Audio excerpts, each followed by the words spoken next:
अस्सलामुअलैकुम, welcome to my YouTube channel nursing with Khan. तो आज हम डिस्कस करेंगे बीएसएन सेमेस्टर फर्स्ट माइक्रोबायोलॉजी के इम्पॉर्टेंट एमसीक्यूज़ जो कि केएमयू फाइनल टर्म एग्जामिनेशन के लिए इम्पॉर्टेंट एमसीक्यूज़ हैं। तो आज हम जस्ट डिस्कस करेंगे माइक्रोबायोलॉजी के इम्पॉर्टेंट एमसीक्यूज़, क्योंकि आगे फर्स्ट सेमेस्टर का जो एग्ज़ाम है फाइनल टर्म एग्जामिनेशन केएमयू का, वो भी आलमोस्ट करीब है। तो इसलिए हम हर एक टॉपिक के, हर एक सब्जेक्ट के जो है इम्पॉर्टेंट एमसीक्यूज़ आप लोगों के साथ शेयर करेंगे। तो आज हम डिस्कस करेंगे माइक्रोबायोलॉजी के कुछ एमसीक्यूज़ जो कि इम्पॉर्टेंट हैं। तो सबसे पहले अगर आप देखें तो सबसे पहले एमसीक्यूज़ हमारे पास है, deficiency of which hormone causes diabetes. तो केएमयू के फाइनल टर्म एग्जामिनेशन में ऐसे ही एमसीक्यूज़ आते हैं कि तकरीबन आलमोस्ट रिलेटेड होते हैं सारे, लेकिन उनमें से जो बेस्ट ऑप्शन है वो आप करेक्ट करेंगे। तो अगर इस स्टेटमेंट को आप देखें कि deficiency of which hormone causes diabetes, तो मतलब इन नीचे जो चार दिए हुए हैं ऑप्शन, इनमें से कौन सी वो डिफिशिएंसी है हार्मोन की जो कि डायबिटीज़ को काज करता है, जो कि आपको पता है इंतहाई मतलब आसान है, क्योंकि डायबिटीज़ मेलाइटस के मैंने उस टॉपिक में भी इसको डिस्कस किया। तो इसमें हमारे पास जो करेक्ट ऑप्शन है वो है इंसुलिन, क्योंकि इंसुलिन ही वो हार्मोन है जो कि हमारे ब्लड में ग्लूकोज लेवल को जो है कंट्रोल करता है, क्योंकि इंसुलिन ही रिस्पॉन्सिबल होता है हमारे जो ग्लूकोज लेवल है ब्लड में उसको मेंटेन करने के लिए। तो deficiency of which hormone causes diabetes, तो नंबर 1 है एस्ट्रोजन, नंबर 2 है insulin, number 3 adrenaline and number 4 thyroxine. तो इंसुलिन जो है इसमें करेक्ट ऑप्शन है, क्योंकि इंसुलिन ही बीटा सेल से सिक्रीट होके हमारे रिलीज़ होके हमारी ब्लड में जो है ग्लूकोज लेवल को मेंटेन करता है, शुगर लेवल को। इस तरीके से हमारे पास सेकंड एमसीक्यूज़ है, for prevention of which disease BCG vaccine is given. BCG vaccine is given मतलब ये बीसीजी वैक्सीन किस जो बीमारी है उसकी प्रिवेंशन के लिए हम यूज़ करते हैं। तो बीसीजी इसकी अगर स्टैंड फॉर्म अगर हम देखें, इसका एब्रीवेशन बीसीजी मतलब bacillus Calmette Guerin BCG vaccine. ये जनरली हम जो है vaccine is given to new born babies at the risk of getting tuberculosis. मतलब ये जो बीसीजी वैक्सीन है ये हम न्यू बर्न को देते हैं बेबीज़ को, कि ट्यूबरक्लोसिस की जो प्रिवेंशन है वो मतलब उसकी रिस्क कम से कम हो, उससे प्रिवेंशन के लिए। मतलब यहाँ पे हमारे पास ट्यूबरक्लोसिस जो है वो करेक्ट ऑप्शन है, क्योंकि ये बीसीजी वैक्सीन ट्यूबरक्लोसिस की प्रिवेंशन के लिए हम बेबीज़ में जो है वैक्सीनेट उनको करते हैं। और अगर इसके साथ साथ यही बीसीजी जो है ये प्रिवेंट करता है हमारे पास मेनिंजाइटिस को भी। तो स्पेसिफिक आंसर इसमें हमारे पास है टीबी मतलब ट्यूबरक्लोसिस। ट्यूबरक्लोसिस जो है इसी को ही हम बीसीजी वैक्सीन के ज़रिए प्रिवेंट करते हैं। For prevention of which disease BCG vaccine is given, number 1 है hepatitis B, diphtheria, tuberculosis and polio. तो यहाँ पे हमारे पास करेक्ट ऑप्शन है ट्यूबरक्लोसिस। ट्यूबरक्लोसिस को प्रिवेंट करने के लिए हम बीसीजी वैक्सीन को मतलब लगाते हैं बेबीज़ में। इसी तरीके से हमारे पास जो अगला एमसीक्यूज़ है वो है, infection with H5N1 virus lead to which one of the following disease. H5N1 virus कौन से डिजीज़ को जो है वो लीड करता है, मतलब इसकी वजह से जो है कौन सा डिजीज़ काज हो सकता है। तो फर्स्ट में हमारे पास है बर्ड फ्लू, सेकंड में हमारे पास है HIV, थर्ड में हमारे पास है स्विन फ्लू एंड फॉल कोलरा। तो इसमें हमारे पास आता है बर्ड फ्लू। ये बर्ड फ्लू दरअसल में हमारे पास ये ज़्यादातर हमारे पास जो बर्ड्स है ये फ्लू उनमें काज होता है। और ये कौन काज करता है, ये हमारे पास इन्फ्लुएंजा वायरस जो है इसको काज करता है। एवियन इन्फ्लुएंजा जो है हमारे पास बर्ड फ्लू डिजीज़ को जो है काज करता है बर्ड में। ये जनरली हमारे पास होता है बर्ड्स में, लेकिन सम टाइम ये हमारे पास मैमल्स को भी इफ़ेक्ट कर देता है, जिसमें हम इंक्लूडिंग ह्यूमन भी आ जाते हैं मैमल्स में। तो ये ह्यूमन को सम टाइम ह्यूमन को भी इफ़ेक्ट करता है। मतलब यहाँ पर हमारे पास जो ऑप्शन है वो है बर्ड फ्लू। इसी तरीके से हमारे पास अगला एमसीक्यूज़ है, which one of the following below disease cause due to the deficiency of iodine. Deficiency of iodine हमारे पास जब हमारे बॉडी में डिफिशिएंसी ऑफ आयोडीन आ जाता है तो कौन सा डिजीज़ है बिलो ऑप्शन में जो हमारे पास कॉज होता है। तो दैट्स वेरी इजी। ये हमारे पास गोइटर जो है ये हमारे पास डिफिशियंसी ऑफ आयोडीन के नतीजे में हमारे पास डिजीज़ काज होता है गोइटर। इसी तरीके से हमारे पास अगला एमसीक्यूज है, which one of the following is cause due to the deficiency of vitamin A. अब विटामिन ए डिफिशियंसी, इसी तरीके से हमारे पास vitamin A, vitamin B, vitamin B1, vitamin B12, ये भी हमारे पास जब इसकी डिफिशियंसी होती है तो डिफरेंट डिजीज़ हमारे बॉडी में जो है वो काज होते हैं। इसी तरीके से हमारे पास यहाँ पे which one of the following is cause due to the deficiency of vitamin A. मतलब डिफिशियंसी ऑफ विटामिन ए, अगर हमारे बॉडी में डिफिशियंसी होगी विटामिन ए की तो कौन सा डिजीज़ जो है हमारे पास हमारे बॉडी में काज होगा। पहला हमारे पास है स्कर्वे, नंबर बी ऑप्शन हमारे पास है बेरी, नंबर सी ऑप्शन हमारे पास है नाइट ब्लाइंडनेस, और नंबर डी हमारे पास है एनीमिया। जिस तरह मैंने आपको बताया हमारे बॉडी में जो विटामिन ए, बी, सी या विटामिन के इसकी डिफिशियंसी जब आ जाती है तो उसकी रिलेटेड हमारे साथ हमारे बॉडी में बीमारियां जो है डिजीज़ काज होता है। इसी तरीके से हमारे पास जब विटामिन B12 की कमी आ जाती है तो हमारे पास एनीमिया जो है काज होता है। तो यहाँ पे हमारे पास डिफिशियंसी ऑफ विटामिन ए है, तो जब डिफिशियंसी ऑफ विटामिन ए होगी तो हमारे पास नाइट ब्लाइंडनेस बॉडी में जो है काज होगा।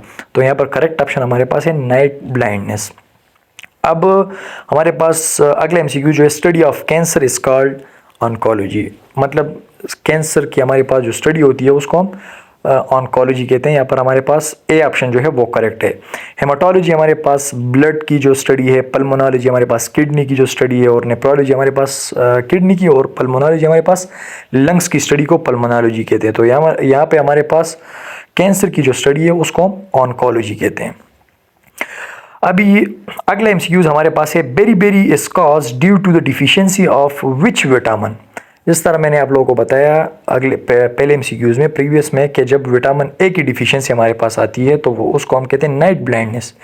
इसी तरीके से जब हमारे पास बेरी काज होगी, मतलब ये एक बीमारी है हमारे पास, ये जब काज होगी तो कौन सी विटामिन की जो है डिफिशियंसी हमारे पास होगी। तो यहाँ पर ए हमारे पास है विटामिन B1, सेकंड हमारे पास बी हमारे पास है विटामिन B2, सी हमारे पास है विटामिन B3 एंड डी हमारे पास है विटामिन B4। तो इसमें करेक्ट ऑप्शन हमारे पास है विटामिन B1। विटामिन B1 की वजह से ही हमारे बॉडी में बेरी जो डिजीज़ है वो काज होती है। इसी तरीके से विच part of the I is affected by cataract disease. Cataract disease आप लोगों को पता होना चाहिए, जिस तरह हम कहते हैं हमारे आंखों में मोती जो है मोती का होना, इसी तरीके से मतलब इस कैटरेक्ट डिजीज़ में हमारे पास कौन सा आई का पार्ट है जो कि इफेक्ट होता है। नंबर ए हमारे पास है कंजक्टिवा, नंबर बी हमारे पास है रेटिना, नंबर सी हमारे पास है optic nerve and number D हमारे पास है लेंस। तो यहाँ पे हमारे पास कैटरेक्ट डिजीज़ में हमारे पास लेंस जो डी नंबर ऑप्शन है ये ठीक है, क्योंकि कैटरेक्ट डिजीज़ हम जिस तरह कहते हैं कि आंखों में मोती होना, तो ये हमारे पास सबसे ज़्यादा इफ़ेक्ट करता है, जिसको हमारे आई के पार्ट को इनमें सबसे ज़्यादा इफ़ेक्ट होता है। हमारे पास हमारा जो आई का लेंस है वो सबसे ज़्यादा इफ़ेक्ट होता है। तो इसी तरीके से हमारे पास अगला एमसीक्यू है, which one of the following is non communicable disease. Non communicable disease हमारे पास कौन सा है जो नीचे बिलो द ऑप्शन है। नंबर फर्स्ट हमारे पास है flu, number A, number B diabetes, number C हमारे पास है एड्स, नंबर डी हमारे पास है एबोला। तो सबसे पहले आप लोगों को कम्युनिकेबल डिजीज़ के बारे में पता होना चाहिए कि कौन कम्युनिकेबल डिजीज़ हमारे पास कौन से होते हैं और नॉन कम्युनिकेबल डिजीज़ हमारे पास कौन से होते हैं। Communicable disease are those disease which is transfer by through air drop या थ्रू कॉन्टैक्ट, जो हमारे पास या सिक पर्सन से जो हमारे पास कोई डिजीज़ काज हो उसको हम कम्युनिकेबल डिजीज़ कहते हैं। नॉन कम्युनिकेबल डिजीज़ जो हमारे पास उसके लिए कोई मीडियम ना हो या हमारे पास ड्रॉपलेट के ज़रिए या किसी मीडियम के ज़रिए वो एक पर्सन से दूसरे पर्सन तक ना लगे, तो इसको हम कहते हैं नॉन कम्युनिकेबल डिजीज़। तो फ्लू हमारे पास कम्युनिकेबल डिजीज़ है, एड्स हमारे पास कम्युनिकेबल डिजीज़ है, एबोला हमारे पास कम्युनिकेबल डिजीज़ है। ऊपर स्टेटमेंट में लिखा हुआ है नॉन कम्युनिकेबल डिजीज़, तो नॉन कम्युनिकेबल डिजीज़ हमारे पास है डायबिटीज़, नंबर बी ऑप्शन, क्योंकि डायबिटीज़ जो है ये हमारे पास one person to another person ये नहीं लगता, तो इसको हम कहते हैं नॉन कम्युनिकेबल डिजीज़। यहाँ पे हमारे पास करेक्ट ऑप्शन है डायबिटीज़। अब अगला एमसीक्यू हमारे पास है athlete's foot is a disease cause by. मतलब एथलीट्स फुट ये हमारे पास एक डिजीज़ है जो कि मतलब यहाँ पर कहते हैं कि किस वायरस की वजह से यह काज होती है या फंगस के ज़रिए काज होती है, किस माइक्रो ऑर्गेनिज्म की वजह से ये एथलीट फूड्स हमारे पास काज होती है। तो ये हमारे पास दरअसल में एथलीट फूड के बारे में आप लोगों को सबसे पहले पता होना चाहिए कि हमारे पास है क्या। इसको हम टीनिया पेडिस भी कहते हैं।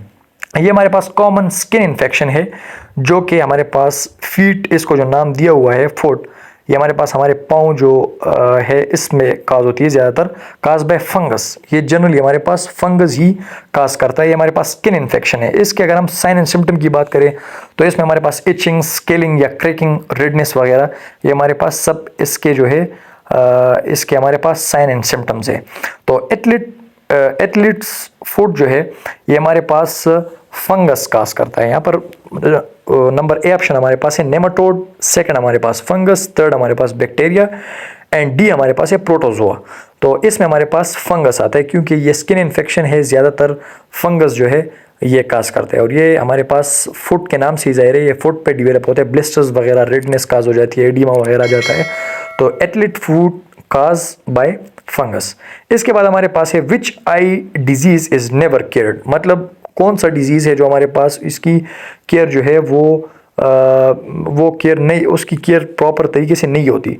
तो ए ऑप्शन हमारे पास है कलर ब्लाइंडनेस, बी हमारे पास है मायोपिया, सी हमारे पास है हाइपर मेट्रोपिया और डी हमारे पास है ऑल ऑफ द एबव।